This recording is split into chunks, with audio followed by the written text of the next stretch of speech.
Alright folks, welcome back to another episode of Travis Does Firewood. It's wet. As you just saw, I just put in a cage loosely tossed of cedar blocks for customer for a delivery. Now, I know I owe you, I know you're jonesing for another installment of the mini-series, different ways to split firewood, but as of last night, we got news from the local weather forecast system that in a few days we're gonna have a snowstorm. Now, people in the Seattle area don't understand snow. Okay, they're never prepared for snow, like snow. And so, like, when there's snow on the horizon, people lose their minds. They freak out.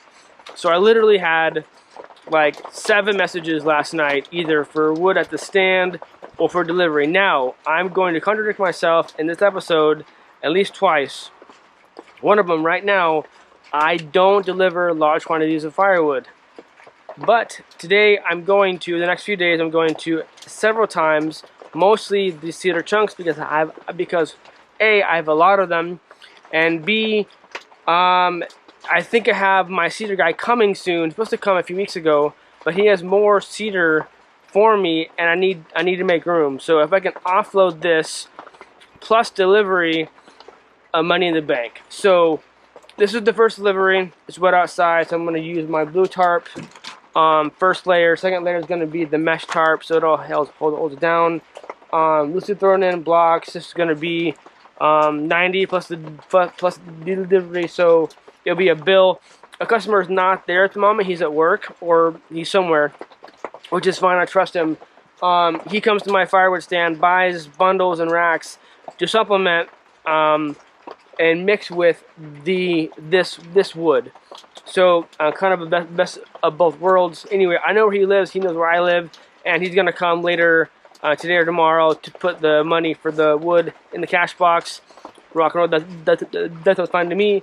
And so this is my first delivery of the day. Let's get this offloaded, and I'll get you back at you. All right, I'm back from that delivery. Went smoothly. He wasn't there, but apparently he was coming back as his work canceled on him. So he was actually home, and said not bother to tarp it. So since he was not going to be home, I offered to bring a tarp, and because it's raining outside, obviously we hear the tin roof ting ting ting. I was gonna offer to tarp the wood off when I was done, so it would stay dry for him. But he said, "No, it's fine. I'm actually home, or I will be home in a minute with your cash, and I'll take care of the wood then." So that's the type of customer service people would appreciate. Not required, but I had a spare tarp I was going to put on top of the wood for him. So whenever he came back later today or whatever, if he was not going to be home, the wood was going to be more or less dry. Granted, it was wet ground, but he's on gravel, so it's not too bad. But it's just to keep that in mind. And we were chatting after I dropped off the wood about I'm the best value around and the most transparent about the wood. And that goes a long way when you're selling firewood. People appreciate that. You're telling me one guy wanted to deliver wood around 11 o'clock, and he bought wood and it was wet. And that's a common theme. I keep hearing people buying crappy wood from shady sellers, and then they get hosed. They're spending way too much money on wood that they can't burn right now. So I implore you all, don't be that person. Sell quality wood at a fair price. Don't be greedy. Don't be gouging people. There's a lot of people that are trying to pinch to buy that cord of wood from you that's delivered, and if that wood is not gonna burn for them right now, then they have to look elsewhere, which isn't good. Like one guy yesterday came by the firewood stand. He bought 6 firewood bundles. He traveled over, I would say, 20 miles. Believe to get my wood. He bought firewood bundles from local markets, another place. I was the best value and the quality wood, and he was buying wood from me, even though he bought 1 cord of wood from someone, and it was delivered, but it was wet. And then he got another cord of wood that for free because because some guy has free wood for people who are in need, because the prior wood, cord of wood, was wet, but the second cord of wood was also wet. So now he's at 2 cords of wood that he can't burn right now. So he has to spend even more money coming to my stand, a little by little, to keep himself and his dog warm. So it is what it is. So anyway, on to the next delivery. So next delivery is a unique one. So a guy messaged me on my Firewood ad, and he was wanting hardwood. Now, again, I'm going to contradict myself. I kind of hoard my firewood. I don't have a lot of it. I have more softwood than I do hardwood. I burn my hardwood myself, and I do have one guy who buys my maple, is behind me, for his sauna.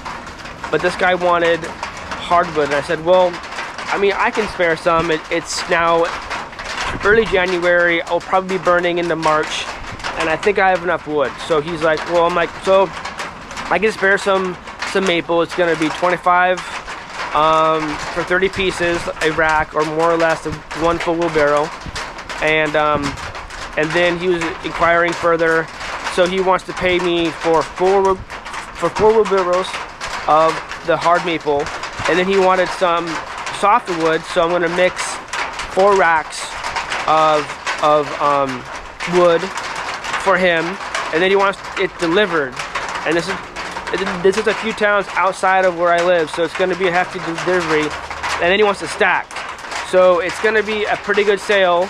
And he already paid me in full. In fact, more so via Venmo. So there's a lot of trust right now in terms of me coming to actually deliver the wood. So what we're going to be doing now is I'm going to use my moisture meter and my measuring jig. I'll hang on a second.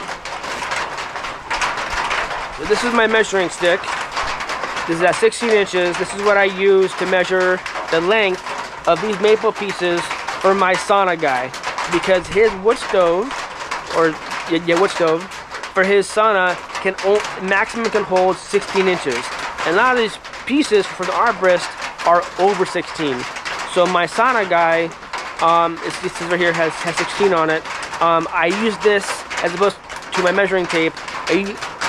I use this quickly to make sure that the pieces that I'm giving him are gonna be at 16 or less, which is ideal for him.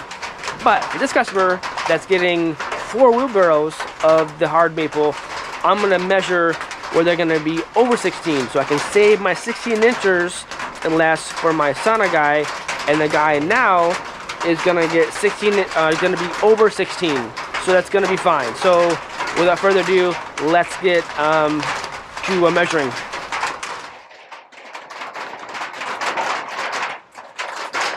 Alright, so from my, to pen you up, so from my sauna guy, some of the pieces on the bottom-ish has some moisture in it, so I'm going to try to pick from the top, which is fine because all these pieces on the top, I've already confirmed that they're 16 inches, or they're longer than 16. So like this piece here, I'm going to measure it. That's good, so I'm going to put this in this pile. But this piece here, you can tell it's longer than this 16 inches, right? So I'm going to take the moisture meter just to confirm that, and that's going to be, I don't know if you can see that or not, we're at 16.5. So add 2, this piece is good to go. So do that with a few pieces. That's longer than 16. Measure it. We're at 18.1, add 2, we're perfect.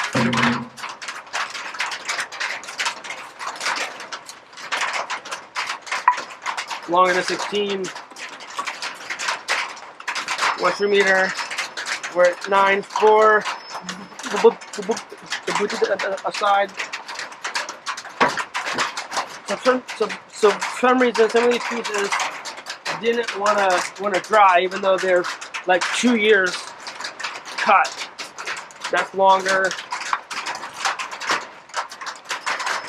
19, oh, 20, like, yeah, I don't understand, like, some of these pieces, yeah, 20, so it's 22%, I don't want to sell this new customer who has a very unique order, but has already paid me in full. It sounds like a good lucrative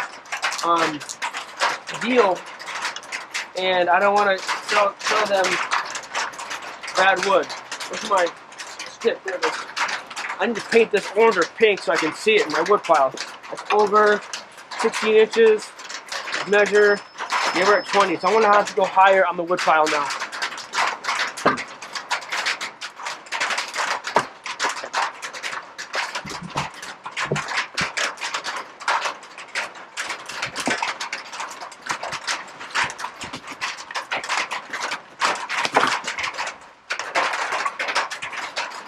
Longer.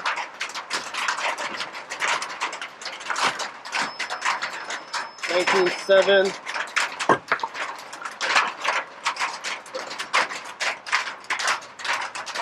Tad long. Like I'll keep this one for my sauna guy. Try not to spill over the pile here. This is longer. Why are these so wet? What's going on?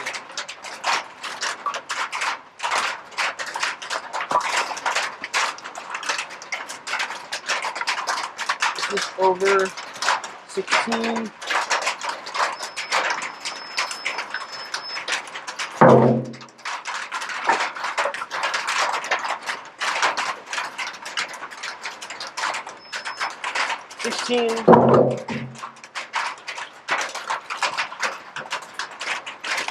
It's definitely time consuming to do both these to confirm each piece, but I want to make sure that I'm selling quality wood.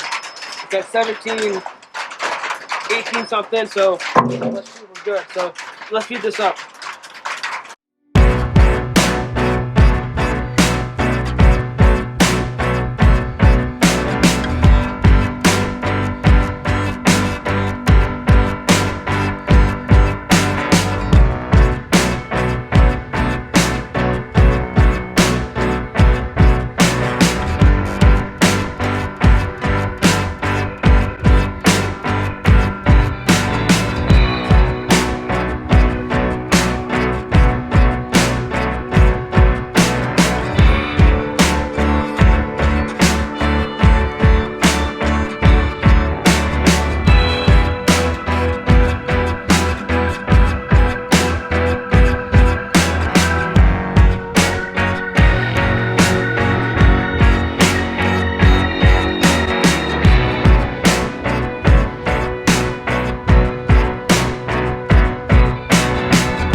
So we have 4 wheelbarrows of premium maple in there. I'll give a little bit more than the order, but I want to make sure that the customer is satisfied. Now, when you just saw me in there and having to sort the wood and having to use the measuring stick and the moisture meter, and a lot of you are shaking your head saying, Travis, that's a lot of work. It's a lot of time and effort on your end, and you're handling the wood too much. And this one, I would have to agree, yes, but I believe is worth my time. I'm able to sort the 16 inches or less for my sauna guy, leaving the other wood longer to get rid of in this load here. So now I have a nice stack for when my sauna guy wants more wood. I'm able to measure that faster and more efficient. Get those in wood rolls for him to pick up at the firewood stand for next time he needs wood. So I believe it was money worth. It was time well spent to sort that. This is in the truck. I'm gonna cover it real quick and let's get on with the softwood. So this customer on this delivery, he's basically buying for the softwood, or for the other maple too, a rack, which how I sell racks is more or less 30 sticks of firewood per rack. Now granted, how the size of the wood that I sell for the racks are like the medium size, so like I save my smaller splits for my bundles usually, and my bigger sticks or pieces of wood are split for my like bonfire wood. That's $30 a rack. Now this is a $20 rack, more or less, so I'm going to be getting wood that's going to be at that size. Now granted, the maple was more or less smaller splits, but I compensated him for more wood, so that should even out. So now sad thing for my softwood is it's split and stacked per species, and different species are in different places in my yard. So usually when I do a rack, currently for my racks, I do a mix of the hemlock that's now seasoned, fir, which is right behind me, and cedar. So instead of having to mix them 10 10 10 of each in the wheelbarrow, I'm just going to bring in 30 of each species for 3 of the loads, and then the last load is going to be a mix. So they're at other stages of the wood yard, which is not very efficient, but it is what it is. So this is the fir. Let's get loading.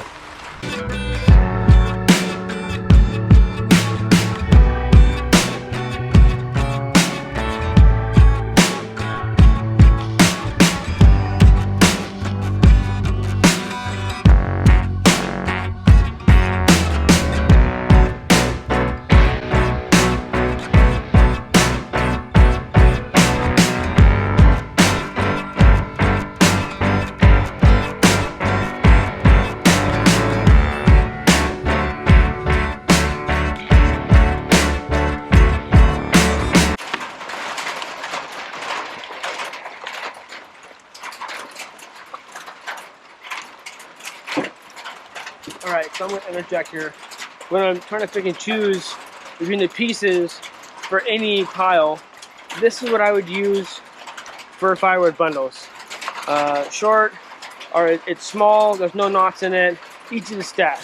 This one here, small-ish, but not easy to stack. You got some branches on here, it's kind of split, kind of funky. Perfect for a regular size rack. Now, when I have a bonfire rack, stupid part, this is overly long. So this would go, I'm going to save this for the bonfire rack, because even though in terms of like this size, it's fine for the regular rack, but because of the length, it's going to go be saved for the bonfire rack. Alright, you remember the hemlock episode? I'll put that up here. Hemlock is seasoned, it's dry. I measured it the other day, so I've been using it for both racks and bundles. So remember the episode, half of it I stacked for racks, other half for bundles. So this wheelbarrow does already have 10 and 10 of the fir and cedar. The wheelbarrow over here, it's kind of off camera here, it's going to be all full of 30 pieces of hemlock. But unfortunately, right there, you can see it though, I have a leak. So the middle rack here is getting wet, so I need to fix that, unfortunately. So, but this tote roof, which I'll link here, the tote roof is actually working out pretty good. I'm glad that I did it. I think it's a very innovative, a creative way to use the IPC tote bladders, which is awesome. But unfortunately, I'm getting some wetness. So let's load up both wheelbarrows with hemlock. Let's do it.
from that delivery.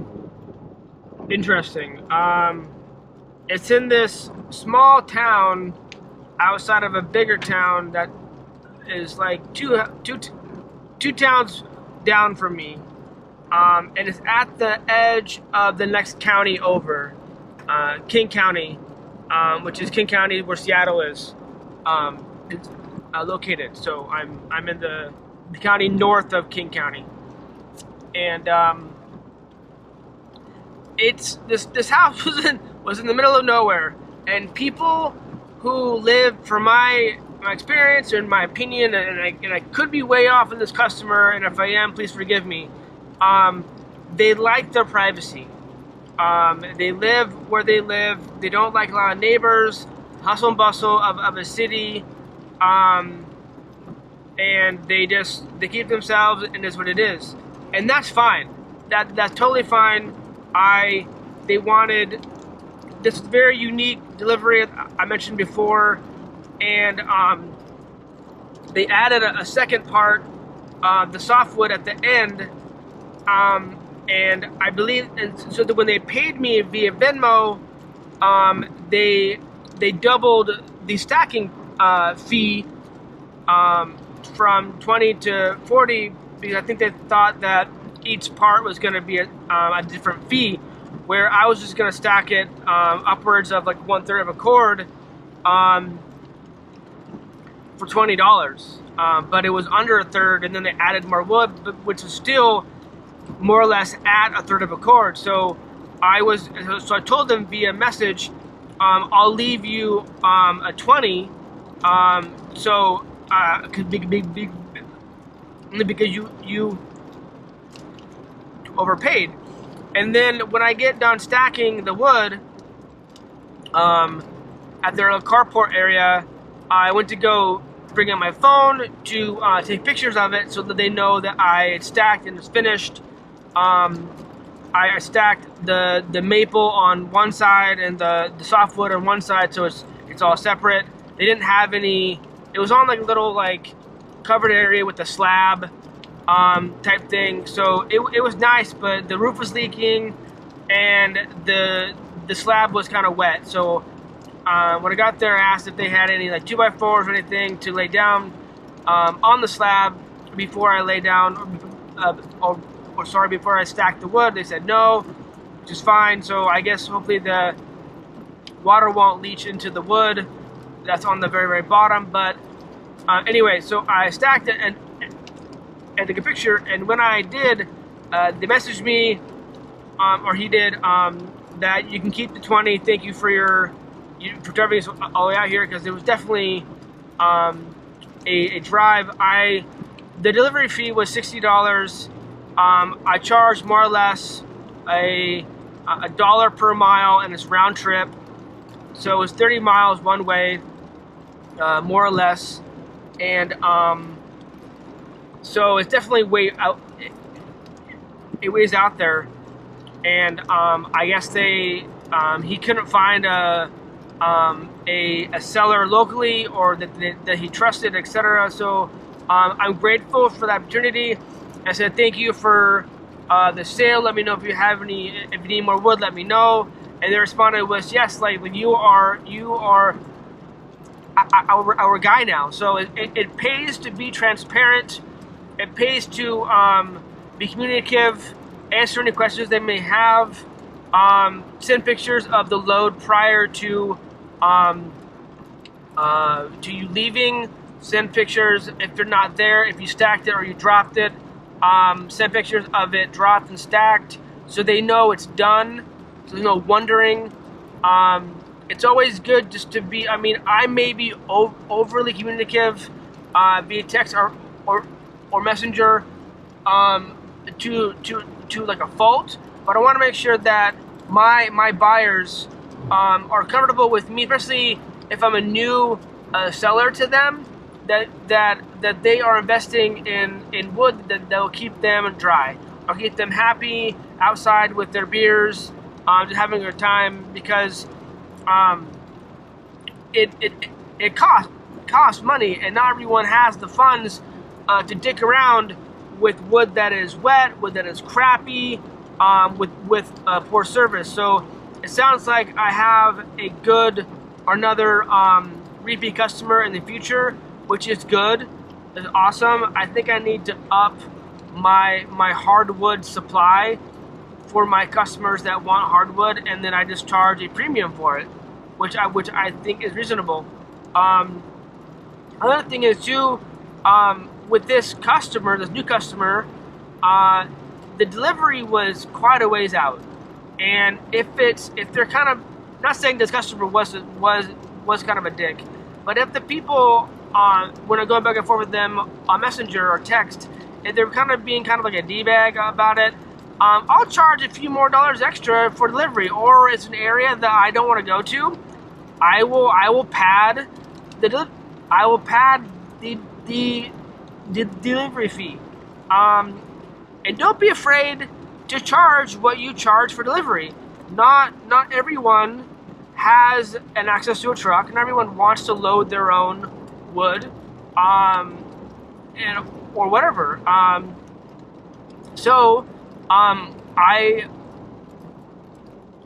I gave this guy, this new customer, what I would charge for delivery, and he didn't even bat an eye. It was not an issue of like, oh, well, that's too high for the delivery. No, I mean, I charge what I charge, and if you want the quality wood, then you're gonna pay for it. And this guy was totally fine with it. So, moral of the story is, don't feel bad, don't feel guilty if you are charging whatever you charge for delivery, and you think in your gut is too high. If it's too high in your gut, and your gut kind of like churns, or you know, it doesn't feel right, well then maybe go with your ethics and morals and reduce it a little bit. But there's some people who can't afford that fee.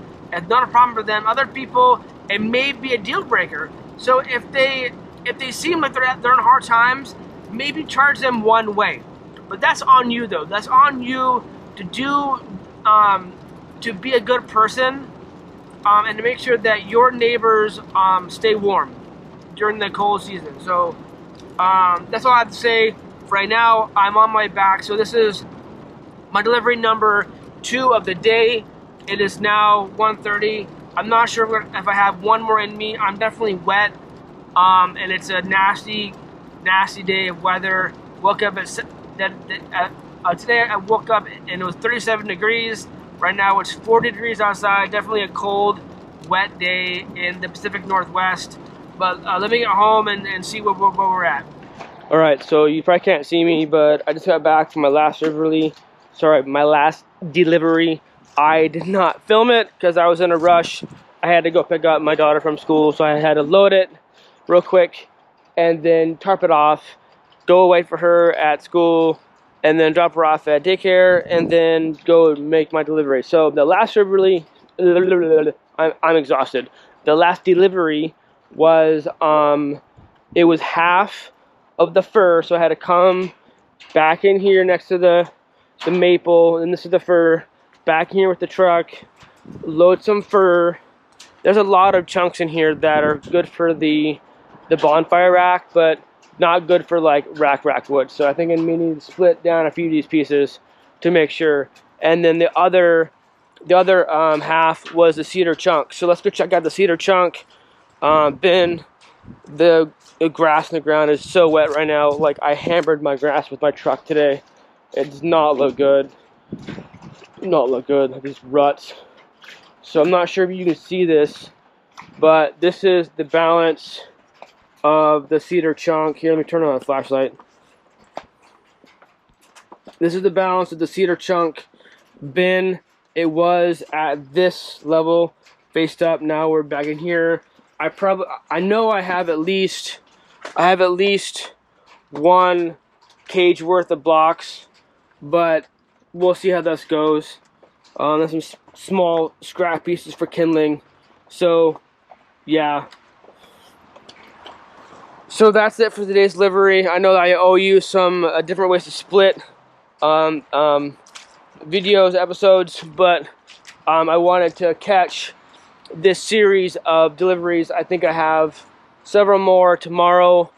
but we'll see in terms of like work in the office what I can get done, because I know people are in need of wood because of the snowstorm that's pending. We'll see how that all goes, but I hope that all my neighbors will stay safe and warm. But thank you for tuning in. I appreciate it. Until next time, stay safe, keep cutting, and see you next time. Cheers. Bye.